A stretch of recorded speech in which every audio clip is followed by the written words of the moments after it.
केन्द्रापड़ा जिला आली ब्लॉक सईरा हत्या घटना रे राय प्रकाश दोषी रश्मिरंजन राउल को आजीवन कारादंड सहित 50,000 टंका जरिमाना करिसेंती अतिरिक्त जिला दौरा जज 14 एप्रिल 2023 रे भोजी खाई फेरुथबा अमित कुमार पात्र और संजय जेना को पूर्व राजनीतिक शत्रुता नहीं दाहिअंटा छक निकट में आक्रमण करथिला अभियुक्त रश्मिरंजन राउल पटामुंडाई मेडिकल रे अमितकर मृत्यु होइथिला बेले संजय कटक मेडिकल रे चिकित्सित हेउथिले।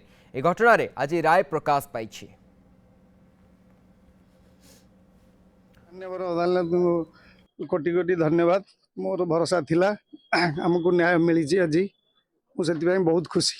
माननीय कोर्ट जी जो एत दिन पर जो रायटा शुणा आम बहुत खुशी और धन्यवाद देवी धर्मर जय होती। दोषी को तपा 302 रे आजीवन कारादंड सह 50,000 टंका जोरिमाना आदेश देइछन्दी।